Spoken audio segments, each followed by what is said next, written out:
asalaamaaleykum mbokk yi déglu dal leen ak jàmm daal dinañuy tàmbali démb fii ci biir Dakar ab ndaje gu mag a mag ñu duppee fii Sénégal di ab forum goo xam ne dañ ciy woo képp kuy investisseur ngir nga ñëw rek dugal sa koppar fii ci biir réewum Sénégal loolu moom moo tax ba démb njiitu réewum Sénégal di Bassirou Diomaye Diakhar Faye moom mi nga xam ne kon moom moo teewee woon ubbite li nga xam ne moom mooy cérémonie boobu daal dinay tàgg bu baax a baax réewum Sénégal ngir fexe rek ba ñi nga xam ne ñoom ñooy investisseurs yi ñëw fi bu baax a baax moom moomu di Bassirou Diomaye Diakhar Faye daal di ne xam leen ne réewum Sénégal réewum teranga la loolu moom yàgg nañu ko xamee rax ci dolli lépp lu jublu ci wàllu koom-koom baax na ngir képp koo xam ne danga fiy dugal sa koppar du nekk loo xam ne danga koy rëccu rax ci dolli ni Sénégal féete nag fii nga xam ne de moom mooy ci biir Afrique loolu nekk na loo xam ne lu baax la ci bépp investisseur ak tamit lépp lu jublu ci wàllu démocratie bonne gouvernance xeex gu ñuy xeex lépp lu jublu ci wàllu guerre nekk na tamit lu mucc ayib fii nga xam ne moom mooy ci biir réew mi kon démb njiitu réewum Sénégal di Bassirou Diomaye Diakhar Faye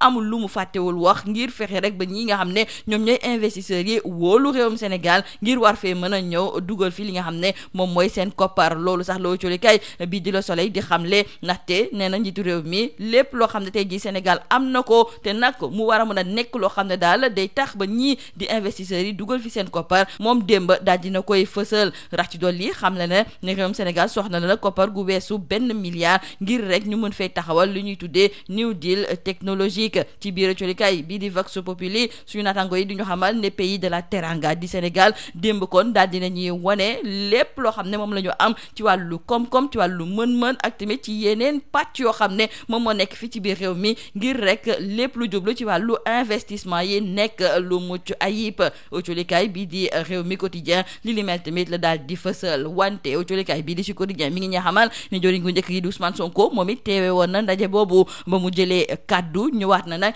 ci dëkk yi nga xam ne ñoom ñoo nekk fii ci biir Afrique xarañteef gi nga xam ne moom la ñu am ci seen biir te mën nañ cee sukkandiku nag ngir war a mën a suqaliku loolu moom moo tax ba moom gëm na ne réew yu nekk fii ci biir Afrique bu ñu boole doon benn fexe nag ba lépp lu jublu ci seen wàllu ressource naturelle ñu téye ko ci seen biir réew daal di koy defaree ci ni mu waree loolu moom dina tax ba Afrique daal di suqaliku Ousmane Sonko yemul foofu de ndaxte colikaay bi de Le Quotidien mi ngi ñuy xamal ne moom xosi na ñi nga xam ne ñoom ñooy waa FMI ñoom ñi nga xam ne ba léegi léttuñu réewum Sénégal wala boog ñu firi ko ci wàllu accord bi nga xam ne ñu ngi koy xaar ci suñu diggante ak ñoom Ousmane Sonko ne du accord boo xam ne mi ngi toll ci benn bu tegal juróom-ñetti milliards de dollars moom mooy régler nag problème yi nekk fii ci biir Sénégal moom muy xamle ne réewum Sénégal xaarul waa FMI daal ngir rek ay jafe-jafe mu indi ci ay saafara uculikaay bii di yor bi nekkoon dafa mel ni ne jooneñ gii di Ousmane Sonko sànni na nag xeer bu ngand ñi nga xam ne ñoom ñooy waa FMI ak tamit dëkk yi nga xam ne ñoom ñooy yore franc CFA ci biir uculikaay bii di Point Actu suñu natango yi ñu ngi ñuy xamal ne kii nga xam ne de moom mooy maître Clédor Ciré Ly bokk ci ñi nga xam ne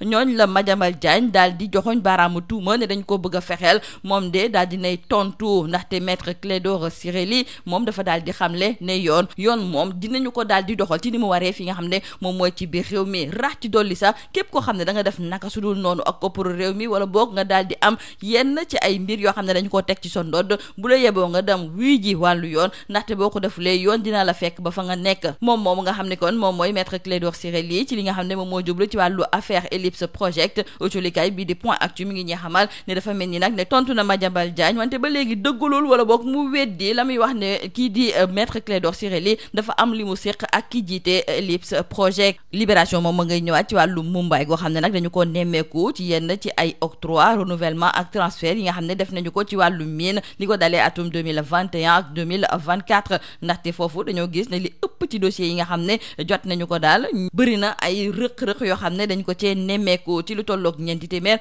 ak ñeent fukk ak ñetti opération téeméer yu tegal juróom-benn fukk ak ñaar dong de la ñu gis ne dugal nañu ko nag ci biir rapport ITIE boobu te pourtant ci atub 2022 rapport ITIE boobu daal dina xamle ne amul benn autorisation d'exploitation de carrière privée boo xam ne daal dinañu ko fay nemmeeku te boobu fekk na nag juróom-ñaar fukk ak ñaari autorisation dëggal nañu ko ba pare ñoo lank autolikaay bii di Tribune moo ñuy xamal ne ci fukki fan ak juróom-ñaar ci weeru octobre gi ñu nekk ni dañoo fas yéene nag amal benn doxum ñaxtu la ko waral ñoom nee nañu nag dund bi dafa cher rax ci doole nag woyafal mi ñu yaakaaroon ne dina woyaf torop ci ndodd askanu réewum Sénégal dafa mujjee diis gann autolikaay bii di Subatel ne ñu tamit jàngalekat yi ñoom it dañoo fas yéene yëngu-yëngal ndaxte nee nañu ci weeru octobre gi ñu nekk ni octobre rouge la ñu koy tuddee maanaam dinañu sol ay yëre yu xonk ponk ngir rek daal di wane seen mer. bëgg nañu nag ci ni mu gën a gaawee gouvernement bi lépp la mu xaatimoon ak ñoom ñu daal di koy dëggal ci ni mu gën a gaawee. lii moo nekkoon mbokk ci li gën a fës ci biir ëtulikaay yi ñu leen di ñaanal njeexte lu bës ak jàmm. Mesdames et messieurs, bonjour. Dakar abrite depuis hier la deuxième édition du forum FI Sénégal, le forum Invest in Sénégal,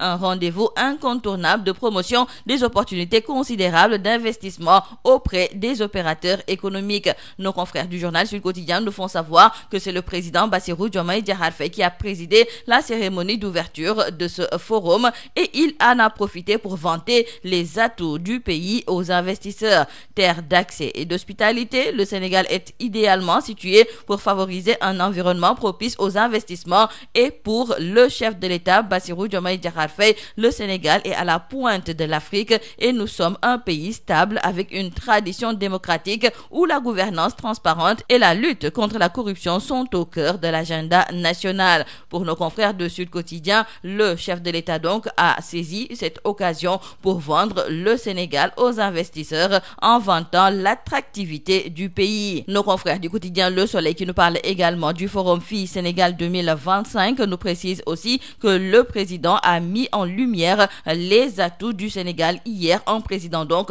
la cérémonie d'ouverture. Il a fait savoir donc aux investisseurs que nous avons besoin d'investissements de 1,7 milliard de dollars pour réaliser le New Deal technologique. Bassirou Diomaye Diakhar Faye de préciser dans le quotidien Vox Populi que le Sénégal vise plus que de simples investisseurs. Le Sénégal cherche des partenaires stratégiques et ce forum exprime la volonté du pays de créer des passerelles entre les talents, les idées, les ressources et les marchés. Mais il faut signaler avec nos confrères de Sud Quotidien que le Premier ministre Ousmane Sonko, lui, a souligné la nécessité pour l'Afrique de se doter d'un modèle de développement adapté aux réalités du continent et à ses enjeux de développement. Ainsi, il plaide pour la construction d'un modèle africain de développement fondé sur la bonne gouvernance et l'ancrage culturel. Ousmane Sonko s'est aussi prononcé sur les relations entre le Sénégal et le FMI et déclare que ce n'est pas un accord de 1,8 milliard de dollars qui règle les problèmes du Sénégal. Nos confrères du journal Le Quotidien qui nous en parlent ajoutent que pour le Premier ministre, le sort du Sénégal ne dépend pas du FMI. Sonko secoue le FMI et le franc CFA, titre d'ailleurs nos confrères du journal Yor Yorbi qui nous font savoir qu'hier au forum Investir au Sénégal, le Premier ministre a lancé un véritable pavé dans la mare en dénonçant les limites du partenariat avec le FMI et en appelant à une réforme urgente du franc CFA. Face à un parterre d'investisseurs et de dirigeants africains, il a plaidé pour une souveraineté économique renforcée et une renaissance africaine basée sur l'innovation, la discipline budgétaire et la valorisation des ressources locales. Sonko démystifie le FMI et s'attaque aux atermoiements face au CFA. C'est un des titres qui barre la une du journal Point Actu. L'autre titre concerne Maître Clédor Ciré Ly et Madiambal Diagne, car nos confrères de Point Actu nous font savoir que concernant l'affaire Ellipse Project, Maître Clédor Ciré Ly esquive les accusations de Madiambal sur les relations. Clédor Ciré Ly indique que justice sera rendue au peuple sénégalais. Pour l'avocat, c'est une exigence sociale urgente qui nécessite une purge dans l'administration. Ñoo Lank marche contre la vie chère et le Woyofal le 17 octobre prochain. Ce sont nos confrères de Tribune qui nous le font savoir. Et dans le journal Subatel, nos confrères nous parlent du G7 qui décrète Octobre rouge pour exiger le respect des engagements du gouvernement. Car face à une série de promesses non tenues et à une dégradation persistante des conditions de travail dans le secteur éducatif, le collectif syndical G7 monte au créneau. Les 7 organisations syndicales les plus représentatives du corps enseignant sénégalais annoncent le lancement d'une vaste campagne de mobilisation baptisée Octobre rouge. Et nous terminons par nos confrères du journal Libération qui nous parle de cette bamboula au cœur des titres miniers. En effet, concernant l'octroi, le renouvellement et transfert effectués entre 2021 et 2024, 95,42% des dossiers présentent des manquements susceptibles de mettre en doute la régularité des opérations. Sur 443 opérations, seules 162 sont retracées dans les rapports de l'ITIE et pour 2022, le rapport de l'ITIE a déclaré qu'aucune autorisation d'exploitation de carrière privée permanente n'a été octroyée. Or, 72 autorisations ont été actées. C'est tout à vos journaux et très bonne lecture.